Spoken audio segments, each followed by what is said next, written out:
seen as offensive. In the end, they showed me their true issue was that books with fuck in the title don't get great placement in the stores and most don't sell well.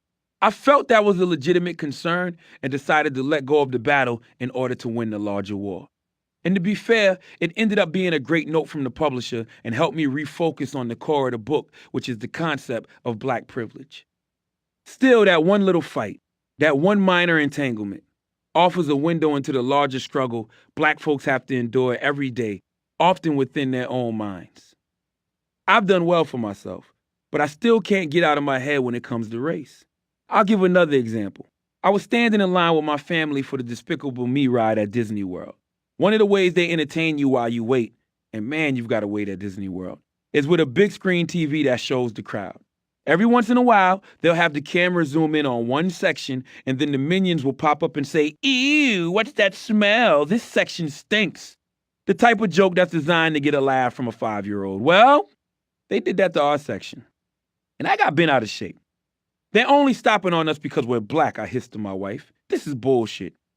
You do realize we're not the only people on that screen right now, she shot back. There are like 20 other families with us. Relax, baby. She was right, of course, but it was still troubling just how quickly my mind went there. Another example, I recently pulled up to the airport in Charleston with my wife and kids after spending the holiday visiting my peoples. We were driving in a black Denali. Just as we started to unload at departures, another identical white Denali pulled up in front of us and parked. A white guy jumped out and started unloading his bags while his family got out. A black security guard walked over, passed the white family, and zeroed in on me. "Hey, you can't park here, buddy," he told me. "Gotta move." I couldn't believe it. "Why you ain't tell that to the white family?" I asked. "He's doing the same thing as me, same truck too, but you just walked right past him." The security guy thought for a second, then looked at me and said, "You're right, my bad." I was happy that guy was honest enough with himself that he could see how he had been conditioned to just give the white guy a pass. But most folks can't be that honest. When I see situations like that all the time, how can race not always be in the back of my mind? While I accept the reality of prejudice, I won't surrender to it. As soon as I start thinking about prejudice, I immediately tell myself to get over it. It's not that I'm in denial about racial realities, just the opposite. I know that if I give them too much credence, they will become a crutch for me to lean on when times get tough. I might slip up and let myself think, man, these white devils are at it again. No matter how I get, they're always going to be ready to take me down. Once I start thinking like that, I have an excuse not to win. But as the great Hove once said, I will not lose. Instead of getting frustrated with white devils waiting for me at every level, I try to stay focused on the 20% of the non-devilish white folks who I not only work with, but consider my friends as well. Yes, despite my misgivings, I'm a big believer in diversity.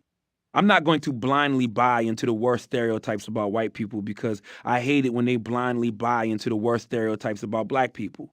My manager, Karen Kinney, is white, as is my assistant, Paige O'Donnell. They do great work for me every day, and I trust them implicitly, no matter what their white devil cousins are up to.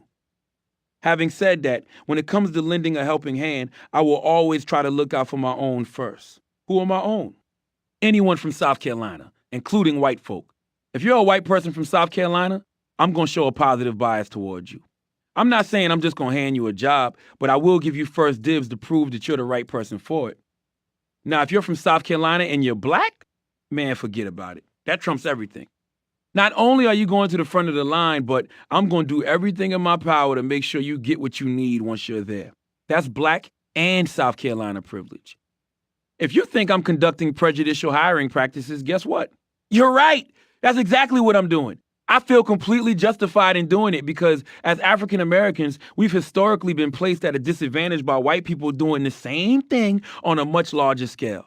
Every time a white boss interviews someone for a job, they're moving, either consciously or subconsciously, someone with a background similar to theirs to the top of the list. Maybe someone who went to the same college as them, or worshiped at a similar church, or whose parents came from the same region in Ireland, or someone who just knows a friend of a friend. I can't even be mad at those situations, because it's human nature for us to gravitate toward people who share similar backgrounds and experiences.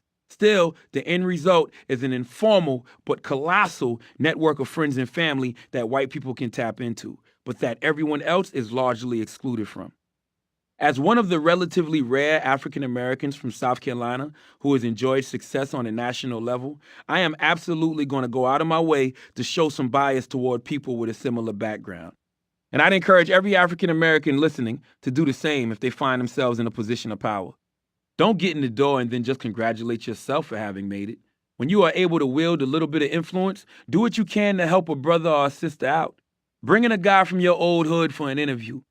Reach out to a sister from your college, or a guy you used to play ball with, or the granddaughter of the old lady next door.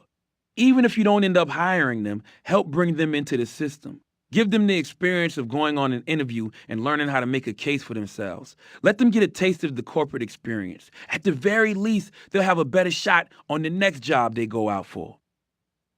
God jewel. Get in the habit of going out on interviews for jobs you don't necessarily want. It will keep your skills sharpened and your confidence up. When the job that you do want does open up, your interview game will be on point. Interviews are like dates. The more you go on, the more comfortable and confident you'll come across. When you only go once every few years, you'll probably come off as nervous and thirsty. Now, let me switch gears slightly. If you're a white person listening to this section, hopefully it's been a bit of a wake-up call. Yes, a lot of the minorities and oppressed people you're working with do consider you to be the devil. Maybe you already sensed that, or maybe it's coming as a complete shock. Either way, it's reality. The question is, what are you going to do with this information? My suggestion is be proactive in making it clear that you're part of the good 20%, not the evil 80%. The first time you meet an African American, a Mexican, or an Asian, or really any non-white coworker, just walk up to them and say, "Hi, I'm Tanner, and I'm not a white devil." Trust me, that will ease a lot of the racial tension in the workplace. The fact that you're white and woke enough to even acknowledge the concept of white devils will let your coworkers know you're one of the good guys. I know some white people are listening to this right now and saying, "Hell no, isn't there anything else we can do?" Now that I've got your attention, the answer is yes. Just treat people the way you'd like to be treated. Yes, I just got finished calling 80% of white people devils, but that doesn't change a fundamental fact about me. I'm incredibly polite. When I was a kid, my grandmother, Rosalie Ford, would always tell me, "Manners will take you where money won't." For a poor kid raised on a dirt road, that was an incredibly valuable lesson to have drilled into my head. Thanks to her teaching, I've always made a point to be polite and respectful to everyone I meet. When I walk into a room, I go around and look each person in the eye, introducing myself and then shaking their hand.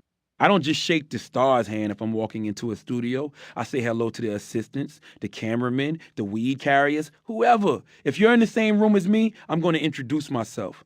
I'm going to show you the respect you deserve as a human being. Energy is contagious.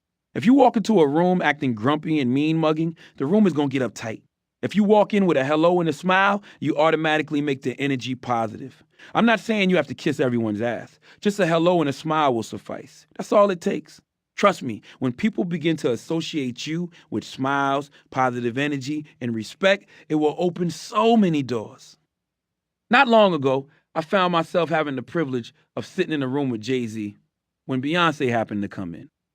I noticed she made a point of walking up to everyone and saying hello, even me.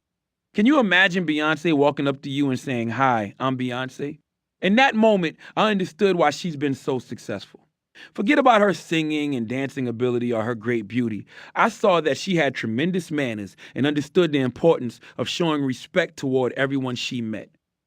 That moment cemented my commitment to introduce myself properly and show respect toward every single person I encounter, because if Beyonce can do it, I damn sure can too. I'm a firm believer in treating people the way you'd like to be treated. If someone walks into a room and says hello to a bunch of people but overlooks me, I'm going to feel left out. Even if they didn't know me, I would still take that as a sign of disrespect. I don't ever want to make someone feel that way. My grandmother might have only been a lunch lady in Monk's Corner, but she really did understand the fundamental rule of getting ahead. When you meet someone, not only do you not know who they are, just as important, you don't know who they're going to be. That guy sitting in the corner not saying much might not be a big name today, but he could wind up being a very big deal 5 years from now. Imagine you were a young rapper walking into a studio for a meeting with Jay-Z back in 1999. Of course, you would have made a point of giving Jay a pound and saying what's up to Dame Dash, but would you have made sure to say what's up to the quiet young guys hanging in the background? It would be easy to overlook them. But if you did, you would have cost yourself a chance to make a connection with a young Kanye West or a young Just Blaze. But let's say you had taken the time to show them respect and introduce yourself.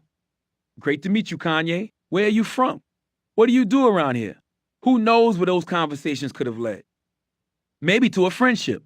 So when they were popping, when they were the hottest producer in town, they would have given you a beat or produced a song for you when everyone else was begging to work with them.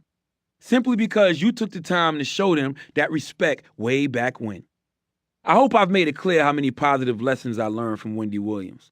On the other hand, one thing I learned not to do from watching her was to treat the people who work for you poorly. Wendy and Kev could be very cruel to the people who worked under them. There were plenty of examples, but one that still stands out to me is how they treated Zoe, Wendy's former assistant. Zoe was polite, well-spoken, and just generally a sweet individual. Everyone, it seemed, liked her. So I was shocked one day when Kevin and I were heading to the station and he called to check in with Wendy. Zoe answered, and Kevin just started going off on her for no reason. "Yo, if you can't handle this shit, you need to quit," he yelled before hanging up. "What was that all about?" I asked. "Nothing really. I just like messing with Zoe," he said with a laugh. "Man, she lets me talk to her any kind of way." When we got to the station, I found Zoe alone in an office crying. After I gave her a big hug, Zoe looked at me and said, "I can't take it anymore." I guess it wasn't the first time Kevin had screamed on her because she ended up quitting that day. I figured Wendy would have tried to talk her in the stand because she respected Zoe's work, but she just let her go. When I asked her why she hadn't tried to stop her, Wendy just said, "Well, she was no good anyway." Now she's no good, I thought to myself. That was your girl yesterday. But Wendy was right. Zoe wasn't good. She was great. She was a beautiful person who worked hard at her job and didn't deserve to be belittled and disrespected, especially for no reason. It was demoralizing to see my bosses treat another coworker that way. I promised myself that once I made it to the level Wendy and Kevin had, I'd treat the people under me differently. Instead of messing with people just because I could, I'd show them support just because I could. I like to think I do that with the staff behind the Breakfast Club, Uncommon Sense, The Brilliant Idiots, or anywhere I work. Yes, I definitely tease and mess with people a lot, but it's always done with love, and it's always delivered peer to peer instead of from boss to subordinate. I expect the same from other people in positions of power. If you're a producer, an agent, a manager, or a writer working with me, I'm not judging you off how you treat me. I'm the talent in those situations, so of course you're going to treat me well. I'm judging you off how you treat everyone else who's working on the project. If I notice a director constantly screaming on a cameraman for no good reason or an agent habitually being rude to their assistant, then I'll make a note that that's someone I don't want to work with again in the future. Some have said, if you believe in treating people with respect, then why do you attack people so much in your interviews on the radio? My response is always that I don't feel like I'm attacking people. If I give my take on a story or say that I don't like an artist's song, that's just giving my honest opinion. I'll tell an artist exactly how I feel to their face and then give them a chance to respond and truly listen to that response too.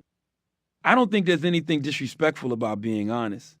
If anything, I believe what's disrespectful is sitting down with an artist and acting like you really appreciate them in person, but then trashing them once they leave the studio. So many personalities do that. I won't. I'm going to tell you how I feel and what I think to your face and then have an honest and open conversation about it with you. People might not be used to that sort of direct approach, but to me, it's really just another example of good manners. Being upfront and honest with people, to me, is the ultimate sign of respect. It's how I treat people, and it's how I hope people will treat me. Are you coachable? No matter who you work with, black or white, men or women, gay or straight, to reach your full potential, you must remain open to good advice. I don't care how skilled you are, what sort of accolades you've received, or how big your check is. Your continued evolution depends on being able to accept criticism and advice from people who are more experienced than you. When you make the mistake of thinking you know it all, you're going to shut yourself off from so much wisdom. I see talented people fall into this trap all the time. They experience a little success and then think their talent is enough to carry them the rest of the way to the top. If they meet someone who doesn't seem as gifted or skilled as they are, they'll dismiss that person's advice out of hand. But here's a little secret. There are a lot of people out there whose main talent is their ability to coach. Phil Jackson wasn't a star as an NBA player, but he's probably the greatest coach in the history of the game. Providing instruction, vision, and guidance is his gift. Imagine if Michael Jordan and Scottie Pippen had ignored Phil just because he wasn't an all-star when he played in the league. They would have missed out on so much wisdom and might have never won all those rings. Or take Coach K, a.k.a. Mike Krzyzewski of Duke, the man who is perhaps the greatest college basketball coach of all time. Coach K wasn't a pro player himself. He's a short white guy with a funny-looking face and an unspellable last name. You should have seen how I spelled it before this book was edited. Still, he has an undeniable gift of being able to communicate with and inspire his players. By being open to his instruction and buying into his system, a lot of guys have been able to make millions of dollars for themselves in the NBA. There might be a Phil Jackson or a Coach K waiting to come into your life too. They probably won't be a basketball coach, but they could be a supervisor, a manager, or just a coworker. Someone who on the surface might not seem to have the talent that you do, but still can clearly see what is needed to be done in order for you to take that step to the next level. If that person approaches you, will you be receptive? As long as you give yourself the credit you deserve for being stupid, you'll make the right choice. When you can freely admit, I don't know everything, then you're always going to be open to more instruction. I've been very fortunate to learn under some great coaches over the years. Individuals who were able to point out the aspects of my game that I needed to improve, who didn't back away from my brashness, but stepped up and showed me how to turn it into a strength.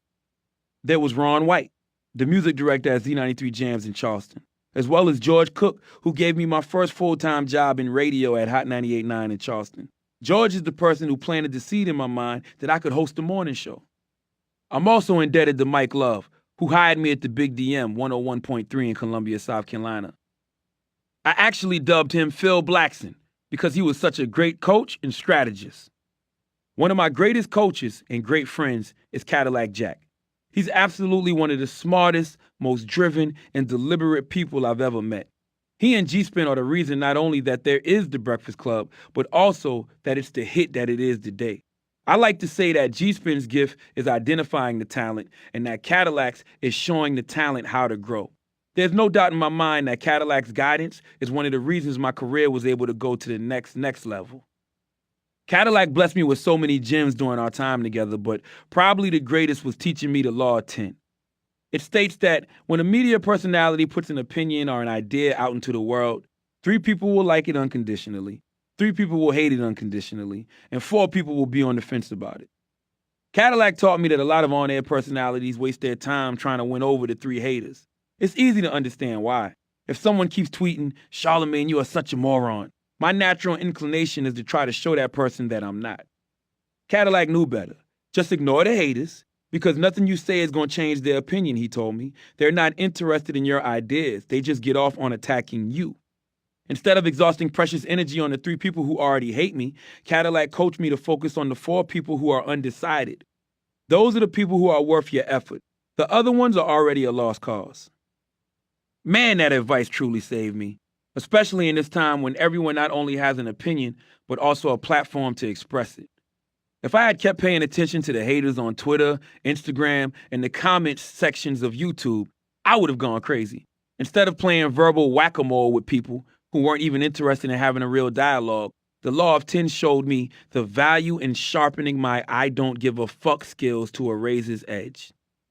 I think I also gravitated toward Cadillac's advice because it reminded me of something my father always told me. You're never as good as they say you are, and you're never as bad as they say you are. Not everyone in my position would have made themselves so open to Cadillac's coaching. He's a lot older than me. He's white. He's a top 40 DJ who never played a lot of hip-hop. He's from Boston. The list goes on and on. But I didn't care about any of those factors. I could tell that Cadillac was trying to help me, and I wanted to soak up all the game he had to share. From Cadillac and G-Spin to my current coach, Thea, so many people have helped me grow and prosper professionally. But again, only because I stay receptive to both new people and new information. Coachable in the bedroom. I'd be negligent if I didn't add that being open to new information is a mandatory mindset for the bedroom as well. I learned this back in Columbia from a female friend who was also in the radio business. We don't talk that often anymore, but she knows that if she ever needed anything from me, I would be there to hold her down. That's how I am with my real friends. One night back in the day, we left the club high and drunk out of our minds. One thing led to another, and we ended up fucking. First that night, and then more frequently. Friends with benefits, as they say. I'm sure some of you have been in a similar situation. Friends with benefit status is great for many reasons, not the least of which is that your friend will keep it real with you, especially when it comes to your skills or lack thereof between the sheets. That was the case the first time I went down on my friend.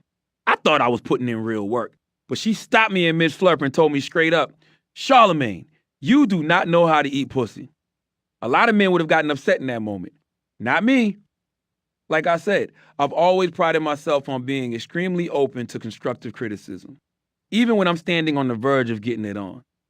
I didn't take offense, because if you're truly coachable, then you know there's a difference between someone being honest with you because they just want to break you down and being honest with you because they want to build you up. I could tell she was only trying to help me. My friend was so sincere in trying to help me earn my liquor license that she gave me a book called The Ultimate Kiss. The first half was dedicated to teaching men how to eat box correctly, while the second half instructed women how to return the favor. I studied that book like a student cramming for a test until I was sure I had the technique down. For those of you who want to practice right away, here's the Cliff Notes version. Work your tongue like a light switch, off on, off on, off on. That's what makes a girl come. Then my friend was kind enough to let me practice on her until I worked out any remaining kinks and got it absolutely right. Hey, that's what real friends are for. It's only because of her willingness to be a cunnilingus coach that today I can proudly say I am one of the best pussy eaters on the planet. Yes, I've gotten a 5-star rating from every girl who has had my big-ass mouth go down on her. Ultimate Kiss is the reason that my wife squirts every time I put my face in her fur burger. So moral of the story is, always be open to coaching, whatever form it may come in. You never know what skill set it will help you improve. Stay open to growth in your relationships. Okay, speaking of going down on women other than my wife, I want to address the issue of my infidelities, and I hope you'll see that one of the most important things you can stay open to in life is the possibility of change in your relationships. As you might have noticed, I didn't have the best role model when it came to male monogamy. My father was a serial cheater before leaving my mother for the woman who is now his wife. He was fairly unapologetic about it too. When I was about 17 or 18, I decided to confront my father about how he was flaunting all his side chicks. I was sitting on my bed while he rode an exercise bike I used to keep in my room. We were just bullshitting when suddenly I blurted out, "Why are you so sloppy cheating on Mom? The whole town can see." I'll never forget what my father did next. He looked me dead in the eye and pointed to a picture I had on the wall of my girlfriend at the time. "You ever cheat on that girl?" "Nope," I said truthfully. "Well, one day you will, and then you'll understand what I'm doing." "I won't. I'm never going to cheat on her," I shot back. When I said that, my father just laughed. Not a nervous or insecure laugh, but the kind of pure laugh that can only come from someone who's lived a lot of life. "Trust me," he repeated when he was done. "One day you'll understand." Today I can say, "Pops, you were right. Now I overstand." But it still doesn't make it right. No matter how strong the temptation, you can't allow another person to ruin your family. My pops is remarried now, and as far as I know, he's been faithful to his new wife. But I know my father's never truly been happy since leaving my mom. Every so often he tells me one of the worst mistakes I've ever made is leaving your mother. Despite my father's infidelity, literally being the talk of the town, my mother refused to let her pain and humiliation show as far as I could see. She was so good at making it appear that their divorce wasn't hurting her that for a long time, I believed her. The only time I saw, or should I say heard, the pain come through was when she would sit in her bedroom and play Lauryn Hill's X Factor over and over and over again. At the time, I thought it was just cool that my mom liked Lauryn, but as I've gotten older, I have to admit that was just wishful thinking. Look at the lyrics of that song. "It could all be so simple, but you'd rather make it hard. Loving you is like a battle, and we both end up with scars." I heard that song so many times that I didn't even need to Google the lyrics just now. They're forever seared into my brain. I hate that record so much because of the pain I associate with it that sometimes I get mad at Lauryn for even writing it. If I'm discussing greatest rappers of all time and Lauryn comes up, I'll downplay her impact by saying something like, "Nah, she's only got one album. She can't be in this convo." That's just misdirected energy on my part. Lauren is one of the all-time greats, yet here I am getting mad at Lauren for expressing her pain instead of being mad at the man who caused her that pain. I don't have the heart to ask my mother if she ever got over the hurt of my father's infidelity, but I'm pretty sure the answer is no. I've never known her to date someone else, let alone get remarried. Her life seems to be going to the Kingdom Hall and doing a little substitute teaching now that she's retired. She also loves being with her grandchildren, but she deserves a fuller life than that, and I'm going to go out of my way to give it to her.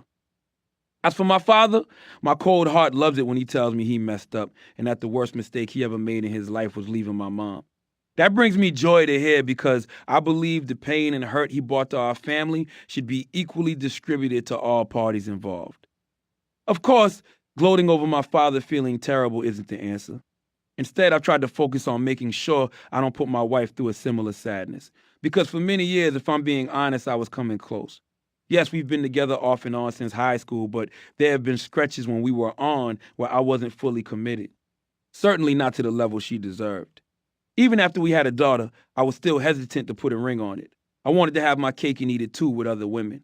My wife was in pain, but whenever I sensed that pain, I just made myself numb to it like I had with my mother. I avoided the hurt and told myself that our relationship was fine. We had a beautiful daughter. I was making good money. We had a nice house and fancy things. Isn't that what every woman dreams of? Why would she need a ring too? The irony is that despite dragging my feet on the way to the aisle, I'd always been very attracted to the concept of marriage, even as a teenager, an age when most boys aren't thinking much past getting laid. I used to literally pray for a good wife, for a woman I could settle down and start a family with. Of course, when God delivered that good woman to me, I said, oh, sorry, I forgot to mention, I want some other women too. I managed to stay numb to what I was doing for years, but eventually more and more cracks began to show in the wall I'd built around myself.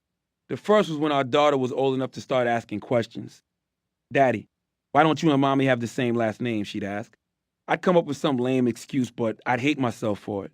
Disgusted that I was doing such a poor job at role modeling what a real relationship should look like.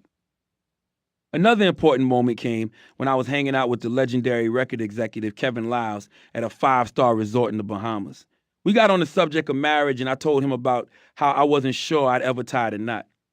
I can't tell you whether to get married or not, he said, but I can absolutely tell you that you need a good woman to share your experiences with.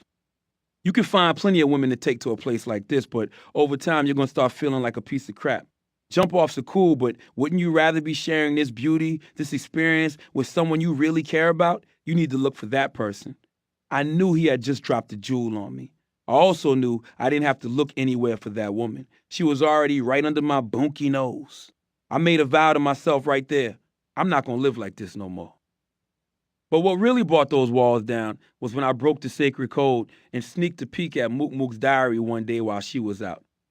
I'm glad I did, even though what I read broke my heart. What got me was a passage she wrote just after her best friend had gotten married. Everyone around me is getting married, but I'm still not married yet. Am I doing something wrong? Is it me? Am I not good enough? Nothing could have been further from the truth. There was nothing wrong with her.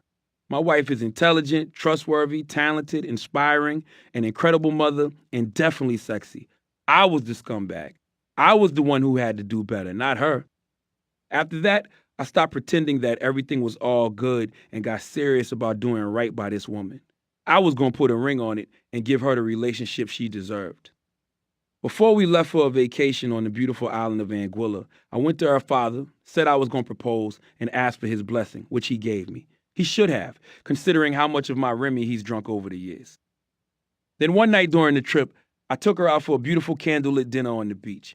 At some point, the talk turned to marriage like it had so many times before. It had become an exhausting conversation for Mook Mook. Man, I'm not thinking about that shit no more, she replied. Well, I have been, I replied. And I decided if I did propose to you, I want to do it right. Somewhere beautiful like Anguilla. Maybe eating dinner on the beach by candlelight. She still didn't catch what I was up to. And then I would stand up, I continued, actually standing up. Then I would get down on my knee as I got down on my knee. Then I pulled the ring out and she knew what was happening. Instant tears. I asked her to marry me and she said yes. And being my true soulmate, the next words out of her mouth were, "You have no idea how good I'm going to suck your dick tonight." Getting married was easily the best thing I'd ever done. For a long time, I'd been judging whether I was successful by how much money I was making or how well my career was going. Once I was married, I realized expanding my radio career or locking down more TV deals wasn't true success. Only marriage gives me a feeling of contentness. Raising a family the right way is the only thing that brings me pure peace. The other day, I was hanging out in the kitchen of our new home with my wife. It's a beautiful place at the end of a cul-de-sac in a fantastic neighborhood. Don't worry about how many square feet it is. I'm not the flossy type. Just know we're living well. Suddenly, I blurted out, I feel accomplished. Why? Because of this house? Asked my wife. No, the house has nothing to do with it. I feel accomplished because of us, because of the kids, because of this family we've built together. I wasn't lying. The house is incredible, and radio and TV deals give me a rush. But at the end of the day, as long as I have my family, I'm good. You could fire me one more time. Take away the fame, repossess the house, and send me back to South Carolina to go sit under a tree, and I'd still be straight, just as long as I have my wife and kids with me. I'd eventually figure out a way to get out from under that tree, but I wouldn't cry for anything I'd lost because I would still have everything that I needed. Recently, we were back in South Carolina, and I rented a beach house for all my friends and family. We ate, drank, told jokes, and reminisced. Our kids ran around the house, jumped in the pool, and had a great time together, just like we'd done at that same age. To see that magic being recreated by another generation was one of the best sights I've ever seen. It made me so happy that I'd stopped being stubborn and finally allowed myself to evolve into the man I'd always wanted to be. Every single one of us has the ability to break out of our bad habits and realize our full potential, to go from a bum-ass boyfriend to a happy husband, to transition from struggling to get by to enjoying sustained success. The key is to never feel like you're stuck in one place. Stay open. Be coachable. Don't rely on peers who aren't progressing, and make sure you do listen to your elders when they give you gems. The other day, a guy who goes by at Mark330 tweeted me, "Your journey has been crazy to watch. You've evolved, but you haven't changed. That's dope. #salute." I hit him back and wrote, "Best tweet I've got all week." But it's really one of the best tweets that I've gotten, period. Few things have made me prouder than being recognized for my evolution. No matter where I go, I'm still always going to be Leonard, Cowboy and Julie's son from Monk's Corner. But I can always work at being a better version of that South Carolina kid who set out to make it on the biggest stage possible. A better radio personality, a better businessman, a better thinker, a better friend, a better mentor, and most important, a better husband and father. Principle 8. Access your black privilege. Regardless of any system meant to oppress me, God designed me to win. The only way I can lose is if, as a black man, I allow myself to believe America is structured to make me feel inferior. But I'll never do that. Instead, I'm confident in the knowledge that every man and every woman is equal in the eyes of God. We each have our own unique privileges. It's just up to us to unlock them. I used to get my hair cut by a brother named Divine, who had a barbershop in Goose Creek. Like all hood barbershops, it wasn't just a place to get a cut. It was also a place to hang out, swap stories, and trade opinions. Divine's shop is where I saw the R. Kelly sex tape for the first time, and hence learned how to eat ass properly. Divine and I clicked and sometimes would hang out at his place, smoking weed and discussing life. It was then that I learned that Divine was a 5%er. I know I've mentioned him earlier in the book, but for those who aren't familiar, the 5%ers are an offshoot of the Nation of Islam that was founded in Harlem in the 1960s. The group's name refers to their belief that society is divided into three groups. The first group being the masses, the 85% of the population who are blind to God and the truth. The second group is composed of politicians, CEOs, members of the media, etc. The elite 10% who know the truth but exploit it for their personal gain. That leaves the remaining 5%. 5%ers, who know the truth, namely that God is a black man, but rather than abuse it, use it to try to help people. These 5%ers are also known as the poor righteous teachers.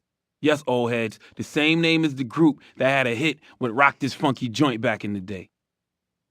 The 5%ers might have never enjoyed mainstream popularity, but the gods and the earths, as male and female members of the group call themselves, have always played an important role in hip-hop.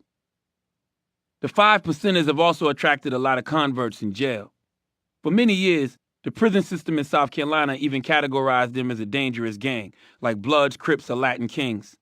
When those guards came home, they often found themselves operating in the barbershops, street corners, and clubs of the black communities, the same places where hip-hop lived.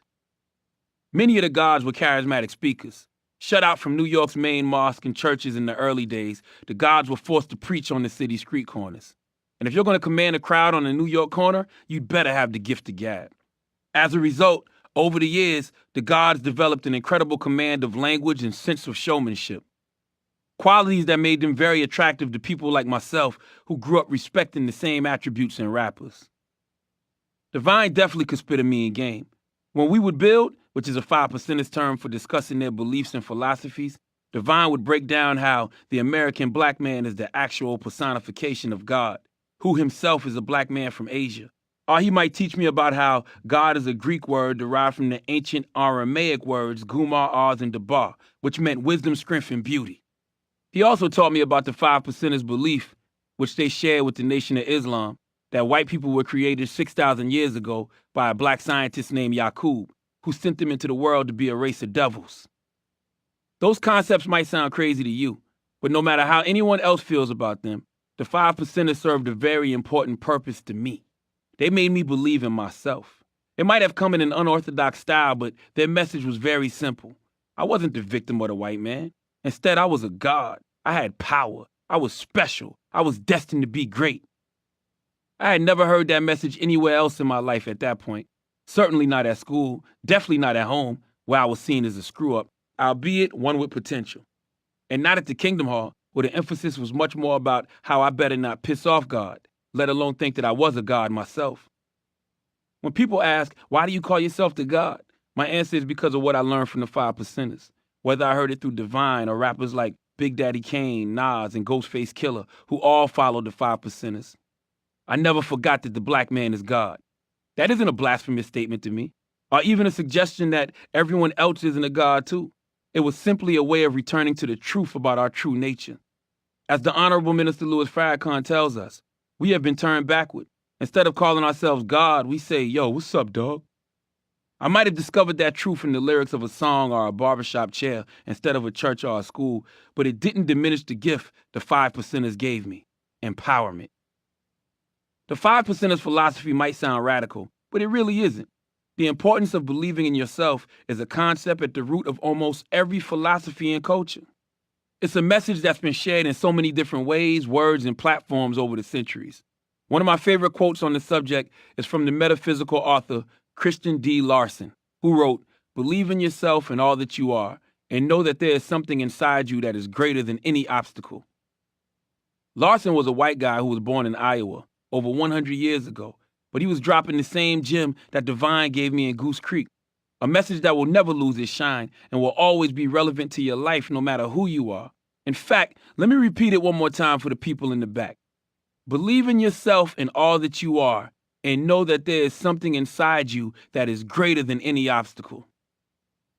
Some of you might be having a hard time accepting that about yourself.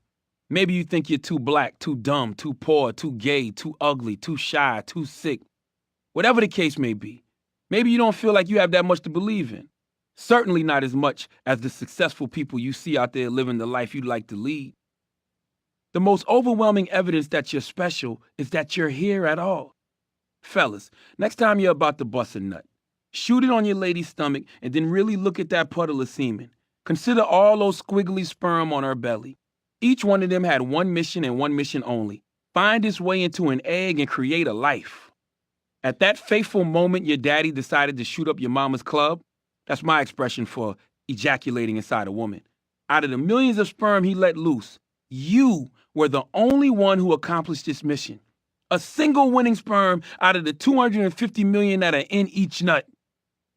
Man, the odds for you to have succeeded are worse than Powerball and Mega Millions, but you did. You were the Shaq of semen, the King James of jizz, the Steph Curry of sperm. You were incredible, a once-in-a-lifetime talent.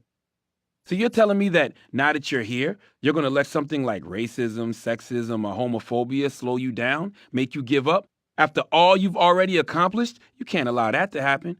You might have forgotten your epic vaginal victory, but you've already overcome much greater hurdles than any white man could put in your way. Don't get it twisted. I'm not having an all lives matter moment here. Not for a second am I suggesting that racism isn't real. It's as real as the air we breathe, and the evidence is everywhere. There's slavery, segregation, and Jim Crow, the effects of which are still felt strongly in every corner of America. There's the fight for civil rights, restrictions of voting rights, the prison industrial complex, systemic racism, and perhaps most wicked of all, reality TV. In particular, I'm talking about Flavor of Love and Mona Scott Young, who I respectfully call Satan Scott Young. Especially her franchise Love and Hip Hop, which I prefer to call Lies in Hip Hop, because 80% of all cast members lie about what they got. Collectively, all these institutions, laws, systems, and programs have thrown all their weight behind trying to limit black progress on this planet. They have slowed some of us down and in some cases even stopped our growth completely. I'll never deny or try to downplay just how many hurdles we've faced as a people. Despite all of that, however, in the words of Maya Angelou, you may kill me with your hatefulness, but still like air, I'll rise. Words like that are critical to building our belief in ourselves. Black folks need reminders like "and still I rise," just like we need to hear the message in songs like Nas's "I Can" or Kendrick Lamar's "All Right." We can never lose sight that we are indeed gods, kings and queens, that we are superheroes with Luke Cage-type strength, capable of running through any obstacle. We've got skin hard enough to withstand anything this wicked world throws at us. That's right, our melanin is hard as steel. We are literally too black, too strong. Nope, I'll never tell you racism isn't real, because it is, just as white privilege is real too. Instead, what I'm encouraging you to do is stop letting them define you. You might say, well, it's a little hard to ignore it when no one ever replies to my resume because it reads Sharika at the top. Just as you might say, it's a little hard to ignore it when I'm pulled over 10 times a year simply for driving while black. I understand that sort of oppression can be depressing, even deadly. But if you let it completely color your vision of the world, then you're doing the white man's dirty work for him. When all we can see is the privilege of others, then the biggest oppressor of African Americans becomes ourselves. It might not be a popular sentiment, but it needs to be said. That's why every day when you get up and look in the mirror, you need to point a finger at your reflection and say, fuck these crackers. White man isn't the problem here. You are holding me back. You are keeping me down. You are suppressing me from being great because you simply don't believe in yourself. Blaming yourself for not being great might seem like an exercise in self-hate, but I promise it's actually one of the most optimistic outlooks you can have. When you hold yourself accountable, what you're really doing is freeing yourself from mental bondage. You're saying, try as it might, racism can't stop me. White privilege can't stop me. If there's something out there that I haven't gotten, it's because I haven't taken it. Winston Churchill once said, a pessimist sees the difficulty in every opportunity. An optimist sees the opportunity in every difficulty. When you blame yourself instead of the white man, then you're actually being optimistic. Everyone is privileged. When you first saw the title of this book, you might have said, Charlemagne tripping. Ain't no such thing as black privilege. Well, hopefully by now, I've at least convinced you that you've got God's privilege. Certainly you can admit that God made you who you are, and that it's a blessing, honor, and privilege to be you. To be so original, so unique, that God decided to make only one you. Every human being on this planet, even twins, are one of a kind. What's destined for you is destined for you only. That's an incredible privilege. If there's one thing I want you to take away from this book, it's that privilege is something that everyone can access. I call my personal version black privilege because contrary to all the bleaching and Uncle Tom rumors, I'm 100% a black man. I recognize the God in me. Doing so allows me to ignore the social norms that consciously and subconsciously tell me I'm inferior because of race, gender, or class. So no one can tell me that I don't have black privilege. No matter what sort of struggles you faced, you still possess a unique privilege. Do you have arms and legs? Good. Well, then you have limb privilege. You have an advantage over the Iraqi vet who lost his and is trying to learn how to walk on bionic legs. Or the guy who lost his arms and had to figure out how to roll a blunt with his toes. You have tremendous privilege over people in those situations, so make the most of it. Do you feel relatively healthy today? Good. Then you have health privilege. You've got an advantage over the high school teacher who has cancer, who has to receive chemotherapy after school every day and spends her nights throwing up, only to get back up the next morning and go teach her class. Or the fireman who got ALS and is now confined to a wheelchair, wasting away in front of his wife and kids until the disease finally does him in. You might be unemployed. You might be divorced. You might have just been fired from your dream job. You might be 30 pounds overweight